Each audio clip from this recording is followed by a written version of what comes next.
Kunjarasa Vilasi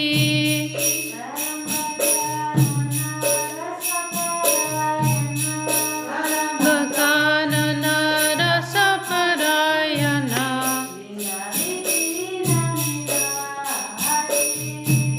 Vrinda Vipina Nivasi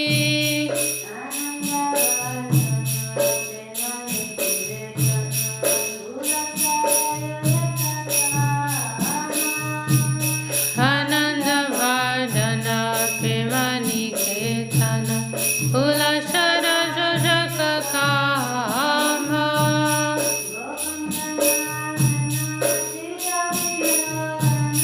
Hopangana Gana Chitta Vinodana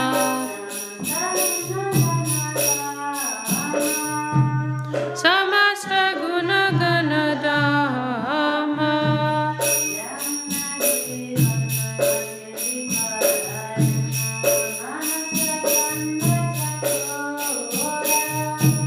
Jamuna Jivana Keli Parayana Manasa Chandra Chakora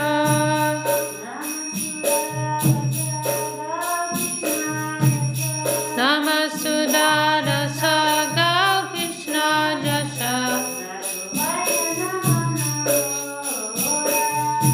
Rakavachana Manamura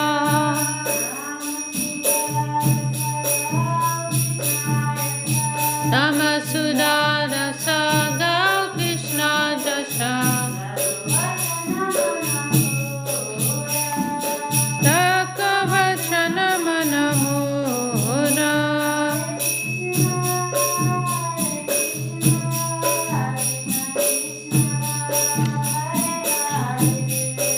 Hare Krishna,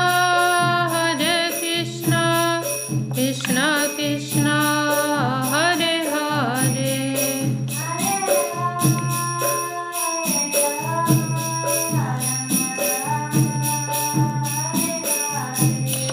Hare Rama, Rama Rama, Hare Hare.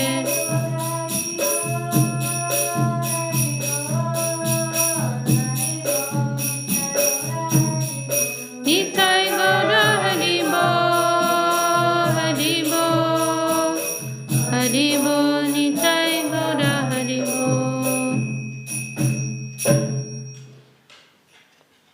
Okay, so we are up and running. Is that the final We verdict? have some technical difficulty, the picture. It's fine. Some technical difficulties. I Just 1 second. just fix it on my phone and it's fine. Okay, so we're running now.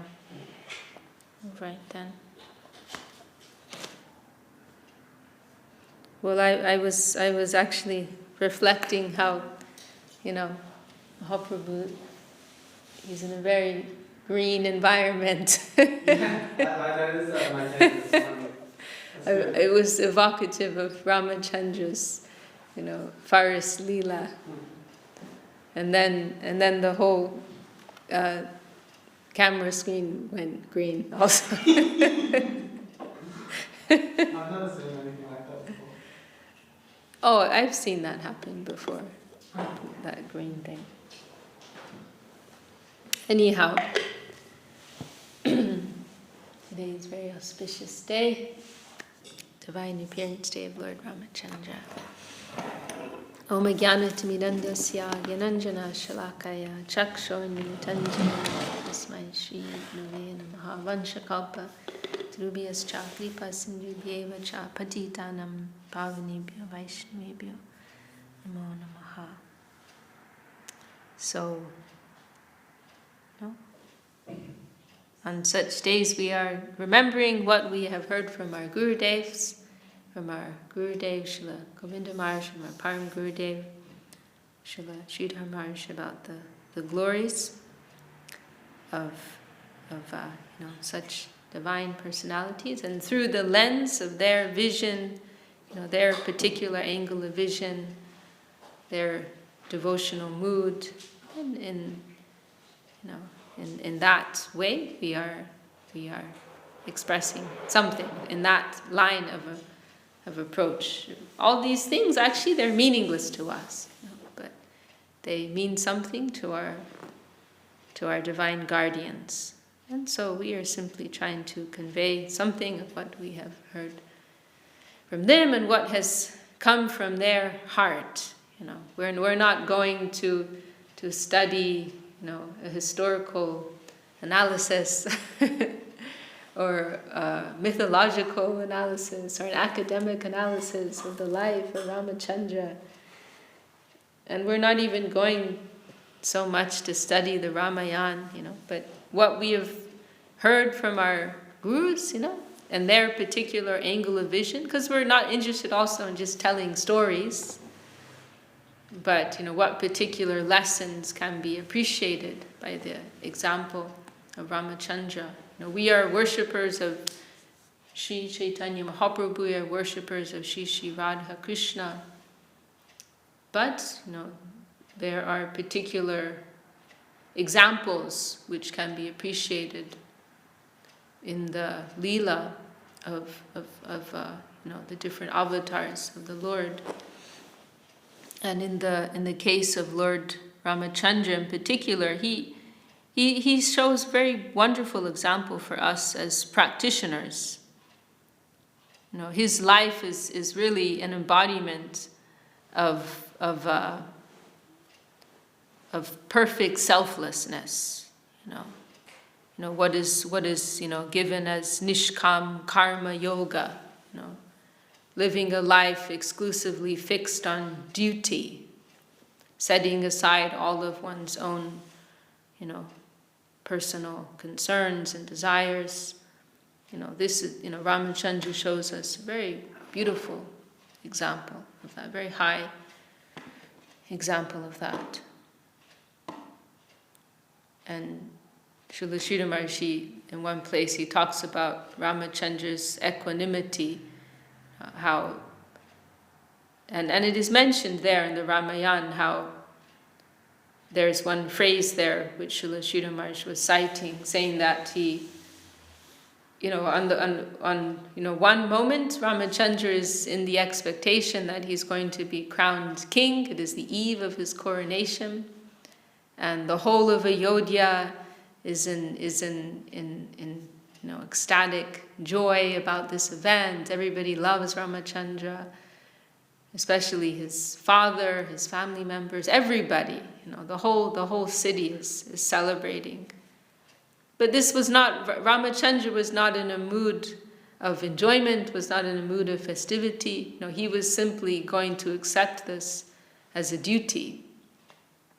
And so it's the eve of his coronation, and he's in this expectation that the following day he's going to be coronated. And then he receives this news about the obligation which his wicked stepmother had imposed upon his father, Kaikeyi, his stepmother. Kaikeyi had saved King Dasharath's life at one time, many years before, and at that time he had told her, I will grant you any boon that you like. And so then, influenced by her evil maid, does anyone remember her name? Can't remember her name. What is her name? Kaikeyi's evil maid. Can't remember. Anyhow,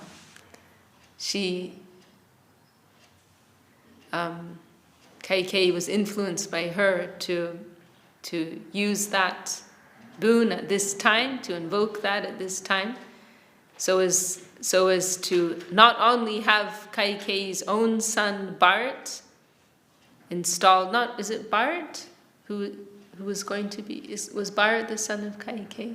Mm-hmm. I'm very rusty on my Ram Leela. It was Bharat, right? Yeah, because it's Lakshman, Shatrughna, Bharat, and Ram, the four brothers, right? So yeah, her son was Bharat.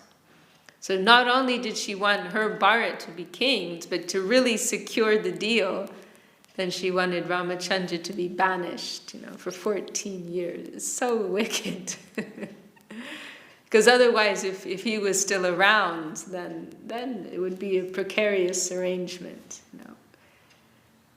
So to really seal the deal, then Ramachandra had to be banished. And so it's mentioned when Ramachandra received this news, the expression on his face did not change. So one moment he's told, oh, you're going to be crowned king. And the next moment he said, oh no, actually you have to be banished to the forest, for 14 years. And for him it was the same. Not a wrinkle on his forehead, For him it was his whole life, his whole existence was based on duty. So his only consideration was, what is my duty? Whether there's personal difficulty or personal enjoyment, that is not a consideration. And Srila Sridhar Maharaj commented, if a son, a dutiful son may have this feeling towards their father. If my father has left some money for me, some inheritance for me, then I will accept that. On the other hand, if he has left some debt for me, then I will accept that also. I will pay that. It is the same, whether he left an inheritance or whether he left debt. I will attend to both in the spirit of duty.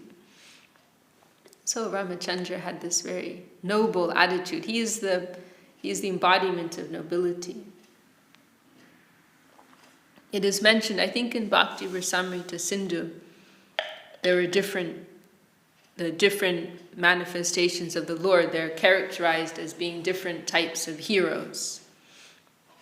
Not only the Lord, but some of his associates also, like Yudhisthira is mentioned there.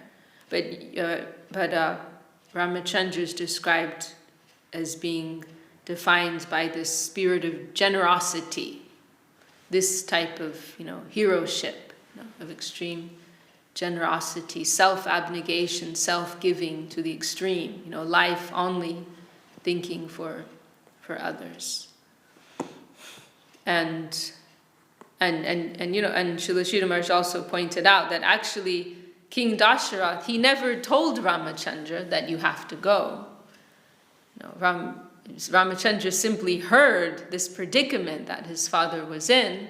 He heard what Kaikeyi had requested, and he took that as an order that he had to fulfill. But actually, Dasharath did not give him that direct order. He couldn't have.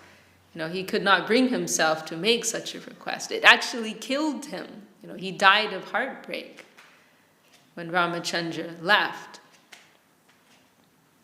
And this is also a defining characteristic of Ram Leela, that duty, and it is a contrast to Krishna Leela, because in Ram Leela, duty is upheld at the expense of love, whereas in Krishna Leela, love is upheld at the expense of duty. And so another way Ramachandra is described is as Maryada Purushottam, means the Supreme Lord. Maryada is referring to the rulings of the scriptures, the rulings of the Vedas. And Purushottam, the Supreme Lord.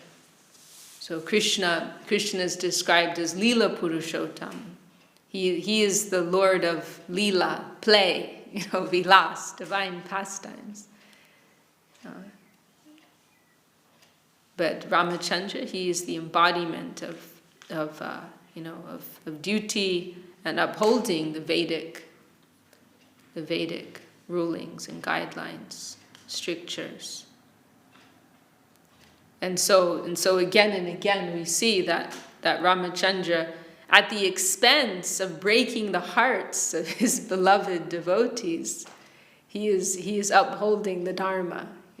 He's following his duty.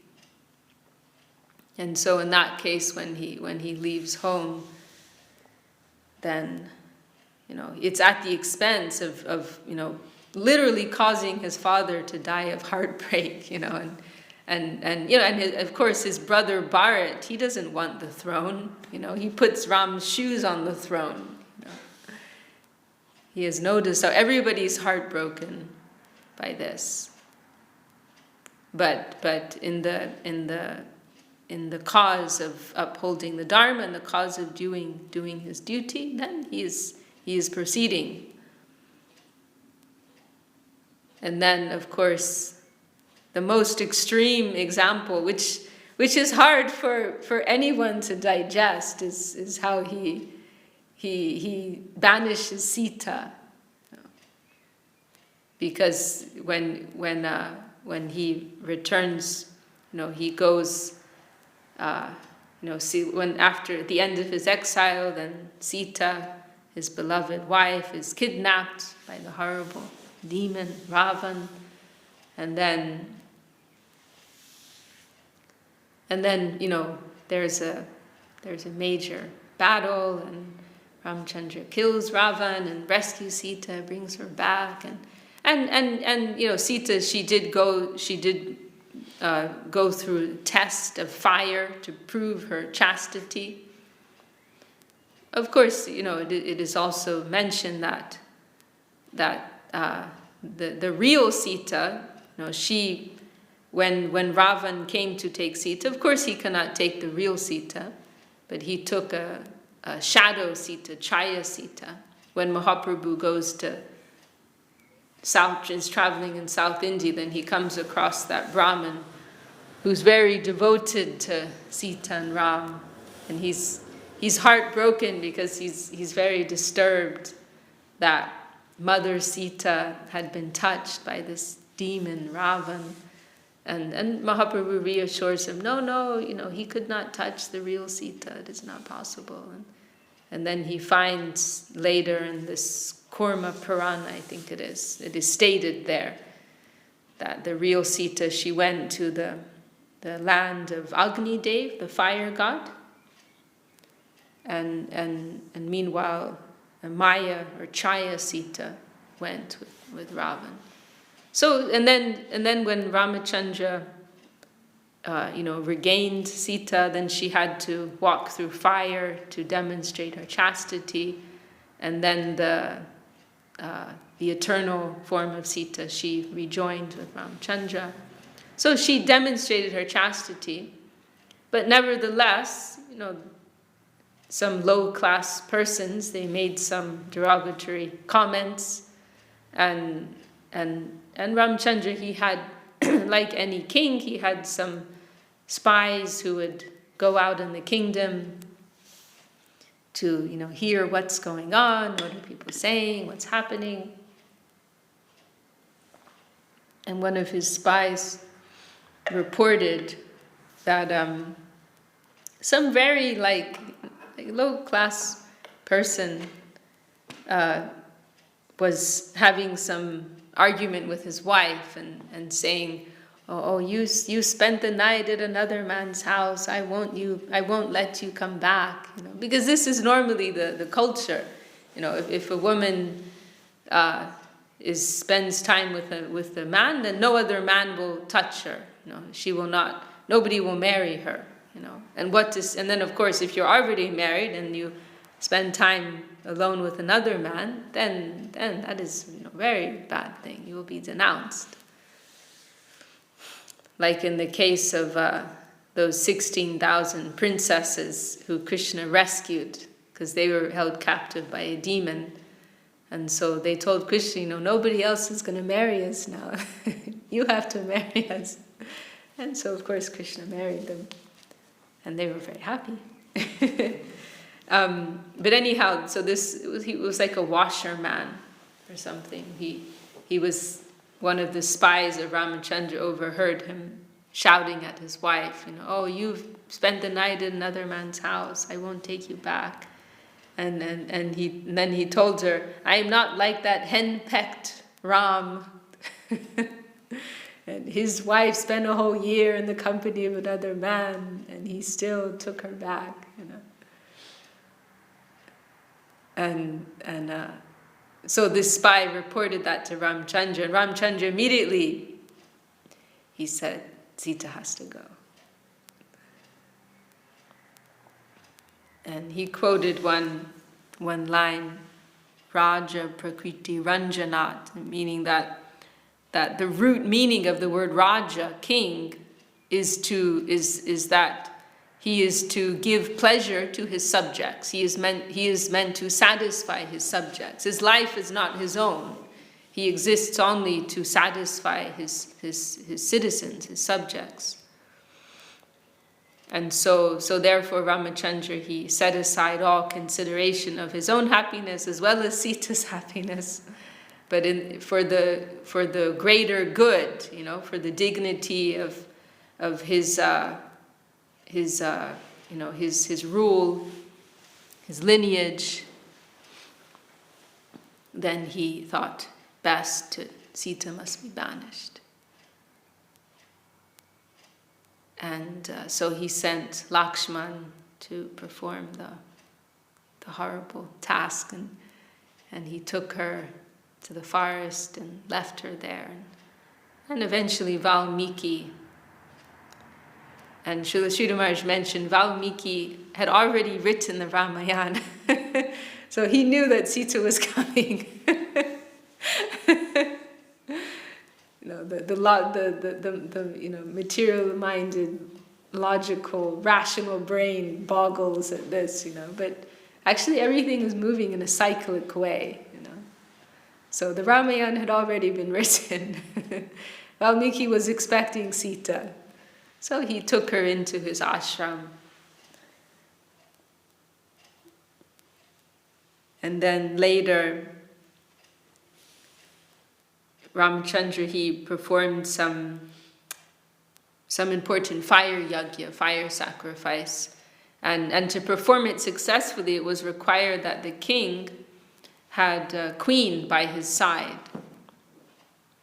But Ramachandra, another thing he's famous for is for having taken this vow that he will only have one wife. Eka Patni Rata Daro, the holder of this vow of only one wife. Which, to us here now, that sounds very normal, but at that time, kings, they may have hundreds of wives. And Srila Sridhar Maharaj said, Dasharath, we hear about these 4 principal wives of King Dasharath, but he had hundreds, maybe even thousands of other wives. So that was normal. They'd have a whole harem of wives. So that Ramachandra took this is also like one of the examples of his moral representation. He'd taken this vow to only have one wife. So Ramachandra insisted, no, I cannot marry again. And so finally they made a compromise, and Ramachandra had a golden statue of Sita made, and that was by his side. And Sita heard about that, because Sita Devi, she heard that Ramachandra was doing the sacrifice and he needed a wife, and so she's thinking, oh, he's going to marry again. But then she heard about the statue he made, and that gave some relief to her heart. So there's a very beautiful place, Srila Sridhar Maharaj, maybe I can just read it. I posted it earlier on Facebook. It's very beautiful.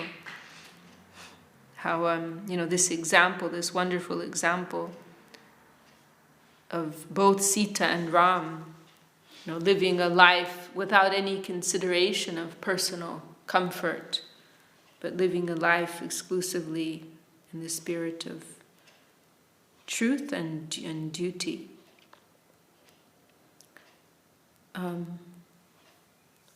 So this is from a talk of Srila Sridhar Maharaj.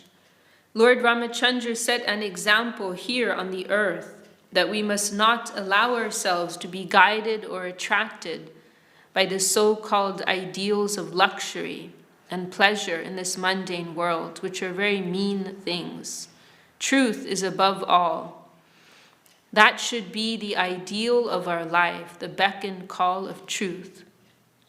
We should try to live the life of a surrendered soul with our eyes fixed on the aim. That is truth, We shall live a life for the truth, and not for any amount of pleasure or comfort which may be proposed from this plane. This ideal helps us to select our way and shows us our brilliant future. Everything here is trifling. We must trample down under our feet all the prospects proposed by this mundane world. The truth is truth, and we must aspire to be subservient to the truth, to the highest ideal. This world is nothing. We must trample over it. This inspiration we get from the character and example of Ramachandra and Sita Devi. It will elevate the standard of our life and supply energy to show us the ideal substantially. We shall imbibe energy from their characters to pursue our ideal. We can't measure the inestimable goodness that we imbibe from the characters of Ramachandra and Sita Devi. So we are infinitely indebted to them. Let them bless us with their goodwill and grace, so that we may pass through the temptations of this world towards the higher goal which we have anyhow come to accept.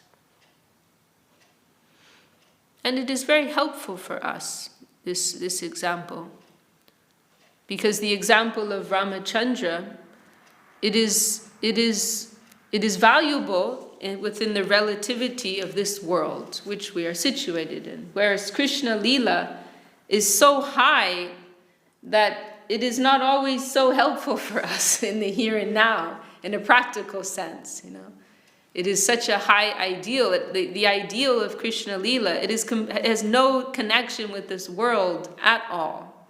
It does not exist within the relativity of this world. It has no place in this world. It is a completely new set of values existing on a higher plane.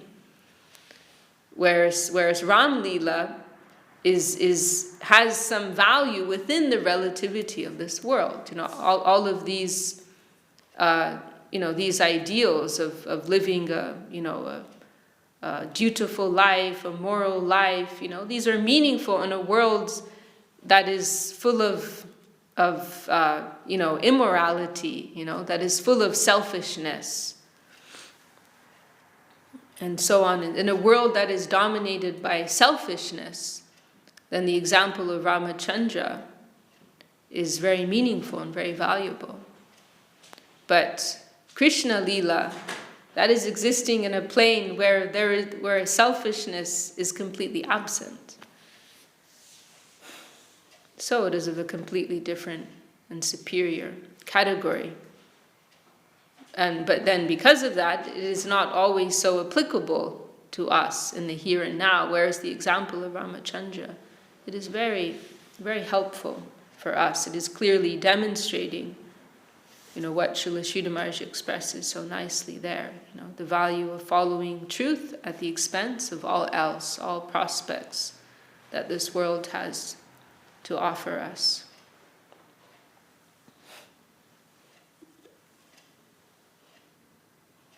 There's so many nice examples. I like very much another incident in the Ramayana when Vibhishan was the brother. I don't remember if he was an older brother or a younger brother of Ravan. Vibhishan, younger brother, and he was actually a devotee, Vibhishan. And so so at a certain point, Ramachandra's like camped out with his monkey army and bear army. Such a wonderful pastime, actually. The whole Leela, so many animals are included in Ram Leela. And there's that famous, occasion when they're building the bridge and there are little insects that are coming and they're also putting their little pebbles, everybody has a part to play in Ram Leela. Prominent, they have some prominence. There's is it Sugriva, who's the bear king? I can't remember. Bali is a bad guy, right? It's another monkey. Yeah, Bali is the brother of, I can't remember other names. Is Sugriva the good monkey king, maybe? I think so. I'm also, it's been a long time. Yeah, it's been a long I time. read Ramadan. I can't It's a remember. nice story. Yeah. But anyhow, so there's this point when Ramachandra's camped out with his army, and they're on the shore of the ocean, crossing which they will reach Lanka, where Ravan is, with Sita, of course, Sita Devi. And so, they're like discussing, how they're going to make their attack. And then Vibhishan, he decides to leave Lanka and take shelter of Ramachandra. And so he arrives there, and he approaches Ram's camp. And of course, most of them, they're a little suspicious because he's the brother of enemy number one. And so he comes like asking to see Ramachandra. And so some of the men, they report this to Ram, what should we do? Ravan's brother has arrived, he wants to speak with you, what do we do? And so then Ram's sitting there with his council, like his main advisors. So Hanuman's there, and the bear king and the monkey king, whose names we can't remember, they're also there. And Lakshman is there. And so this soldier comes to report, Vibhishan's here, he wants to see you. And then Ramachandra turns to his advisors and he's asking them, so what do you think? What should we do? Do you think we can trust him? And so they're all expressing their opinion. And mostly they're doubtful, and there's some suggestion to immediately imprison him.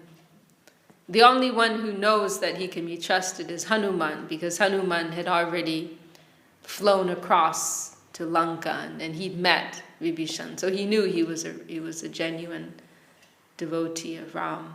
But the others are not so sure, and they're advising him more to not trust him, not to take him in, not to give him shelter.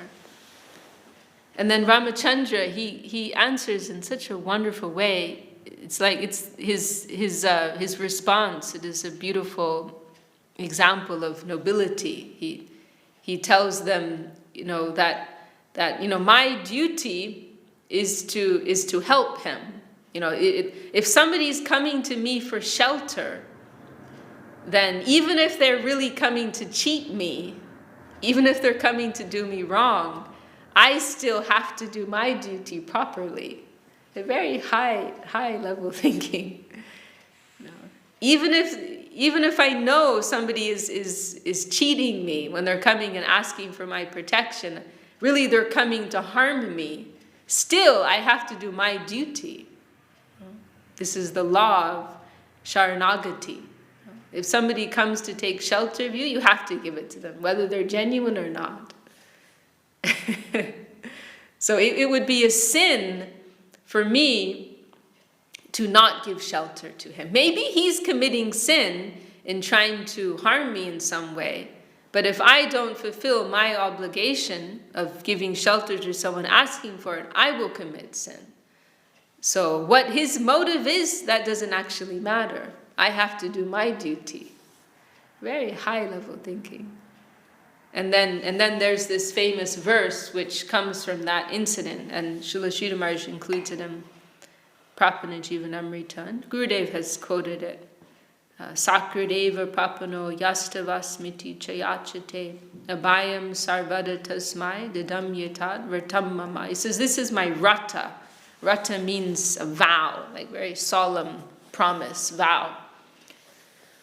That if anyone, even once, Sakrid means once, just once, comes to me and praise for my protection, then I must always give that to them. They pray to me for abhay, for fearlessness, then I must always give that to them. This is his promise to all souls. So, this is Ramachandra, the embodiment of nobility and duty. Very wonderful example for us. And also Gurudev has put some emphasis on Hanuman. We cannot forget the glories of Hanuman on this day. Gurudev said this is the secret, to Ram Leela, that we have to glorify Hanuman. Otherwise, we won't get the mercy of Ramachandra. We have to appreciate Hanuman. And Hanuman has very special position. We've heard Gurudev mention different things about him. Gurudev has mentioned him as being a protector of brahmachari life, sannyas life, that he is gives some strength for that lifestyle. And of course Hanuman is most famous as being the emblem of Dasya Ras. He is very firm and very strong in Dasya Ras. And in the Brihad Bhagavatamrita, Sanatana Goswami highlights him as being the most outstanding example of Dasya Ras. And Dasya Ras, it has, because we can think in a analytical kind of way, materialistically analytical way, that it's kind of by a superficial analysis, then we may say, oh, Dasya Ras, that's not very high. Dasya Ras, and then there's Sakya Ras, and then there's Vatsalya, and then there's Madhura. Dasya Ras, that's not very important. But that's not exactly how it is, And there's, that position, being very firm in Dasya Ras, that gives a very special position and power to Hanuman. And there are some cases where his devotion is highlighted against devotees who are actually in a higher rasa. There's a few cases like that. He has a very particular, special relationship with the Lord, and there's that one incident when Krishna has to attack Banasura because Banasura has kidnapped or is holding hostage his Aniruddha. Is Aniruddha the son or the grandson of Krishna? I can't remember. Grandson. Yeah, I think it's Aniruddha? No. There's Pradyumna and Aniruddha, right? Can't remember. Anyhow, I think it's Aniruddha. He's being held hostage by Banasura because Aniruddha's in love with his daughter, Usha. And so there's this battle that takes place between Banasura and Krishna and their armies. And then Banasura is a devotee of Lord Shiva. So Banasura invokes Shiva's help. And because, as we were discussing yesterday, Shiva has a very, he's playing on all sides. Sometimes directly with Krishna, sometimes he's against Krishna and serving him in an indirect way. So Lord Shiva, he comes to help Banasura. And then at a certain point, Krishna's Sudarshan Chakra and Lord Shiva's Trishul, his tridents, they're in their own battle.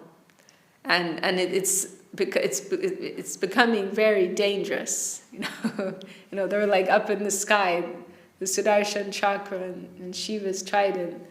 They're in their own battle, and it's at the point where universal devastation could take place. That level of energy is going back and forth. Like nuclear explosion is going to happen, and so everyone's concerned. And at this point, Krishna and Shiva, they can't control their weapons. They actually have their own life. So then Krishna, he calls for Hanuman. And this is also because Krishna wants to demonstrate the position of Hanuman, the power of Hanuman. So Hanuman goes up into the sky. And Hanuman, he's the son of Vayu, the wind god. So he has, lots of special powers. That's another, aspect. So anyhow, Hanuman goes in the sky, and he very effortlessly he separates the two, and returns them to their owners. So what Krishna couldn't do, what Shiva couldn't do, Hanuman, he's able to very easily do. Or this is what the Lord wants to demonstrate in this pastime. He wants to glorify. Of course, the Lord can do what he likes, but he wanted to glorify Hanuman in this particular way. And then there's another incident. Srila Sridhar Maharaj, he tells this story when that Krishna wanted to humble some of his personal associates, and he also wanted to glorify Hanuman. And so he sent Garuda to some special mountain to collect some special blue lotus flowers, 108 blue lotus flowers. This was the request. And so Garuda went there. But along the way, he encountered Hanuman, and Hanuman kind of knocked him out and had him held under his arm. There was an incident where Hanuman lied across the path and intercepted him, Garuda, and wouldn't move out the way, and then finally he jumped up and he accosted Garuda and held him under his arm, and because he wanted to do this service himself.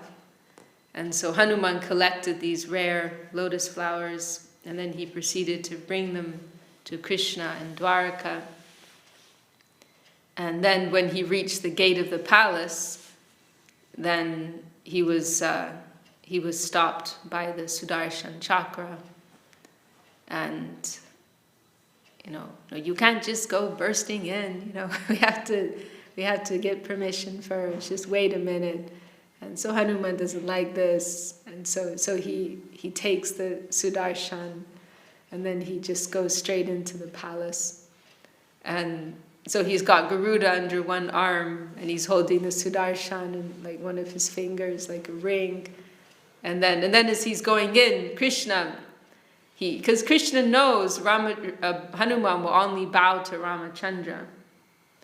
So he tells. So Krishna has to appear. He turns himself into Ramachandra. He appears as Ramachandra, and then he tells Satyabhama, "Oh, you turn into Sita."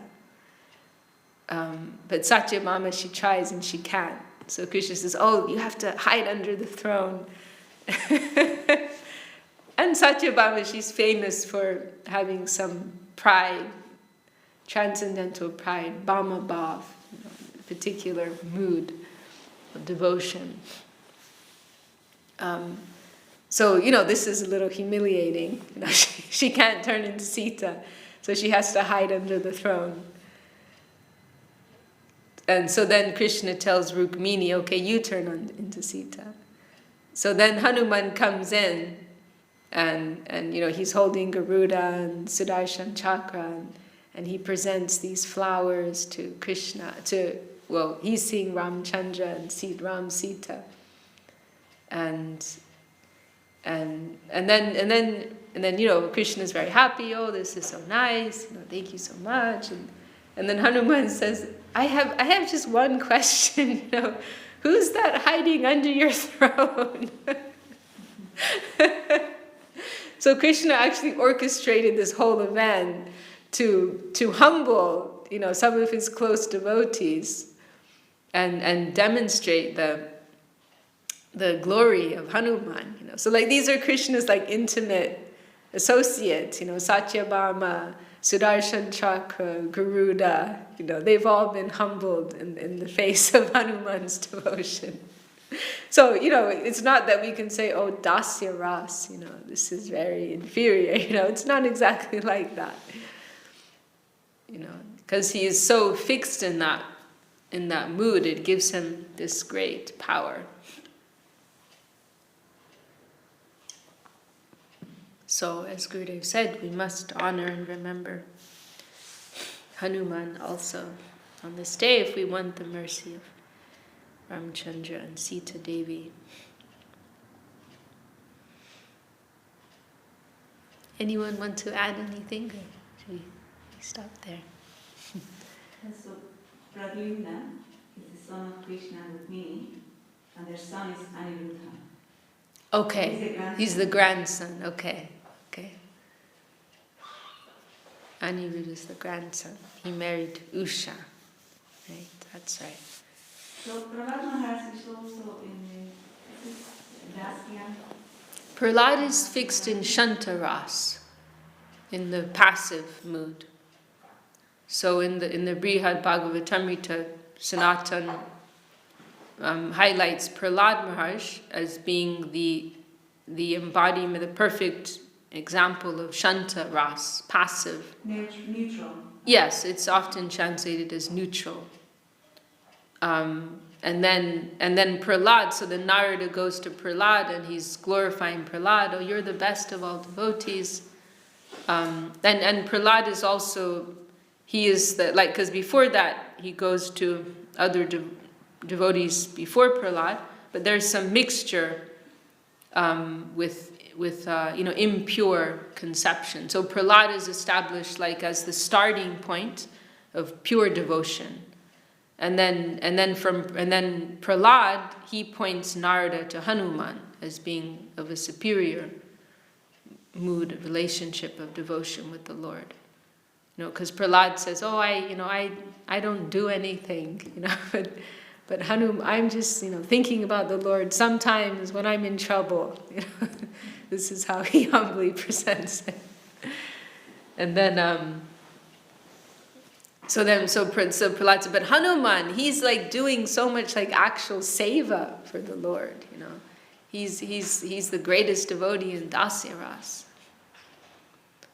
So then from Prahlad, Sanatana Goswami goes to Hanuman. And then Hanuman points Narada to the Pandavas because they have a more intimate, friendly relationship. And so on.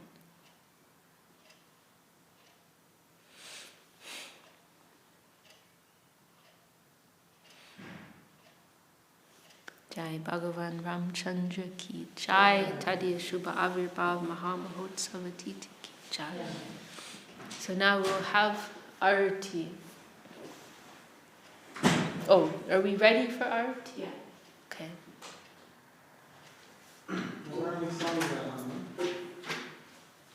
He is mentioned, we could have sung that song. He is mentioned in one song. Let me see. Anya Bilasha Chadi, but that song, it's not in the index. We never remember what page it is. Yeah, we can't sing it now. But it mentions there Hanuman as being the embodiment of Dasya Ras, or something like that. Let me see if I can find it. We can sing it tomorrow, maybe. We sang that recently. Uh-huh. Oh yeah, Sachi sang it, right?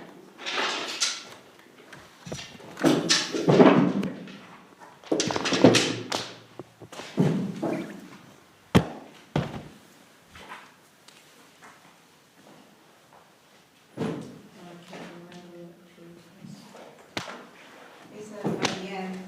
Yeah.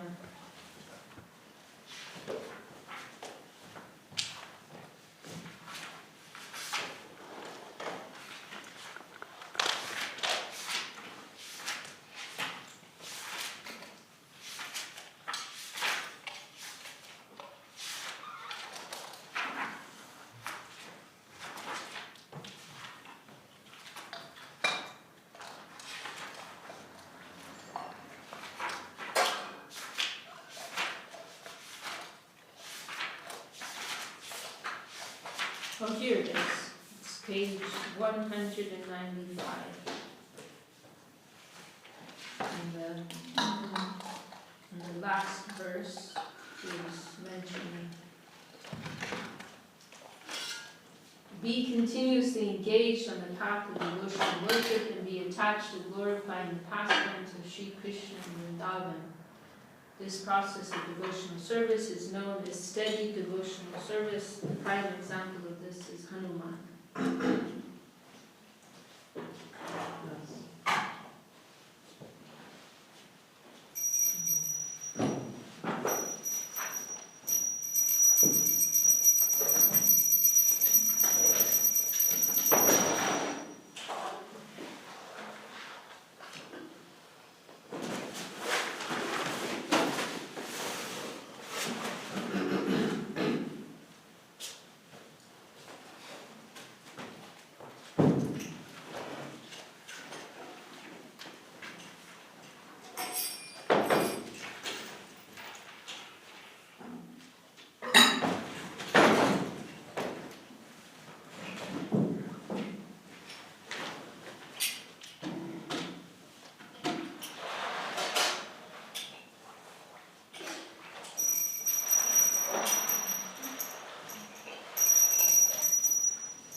Jaya Sri Krishna,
Bhagavata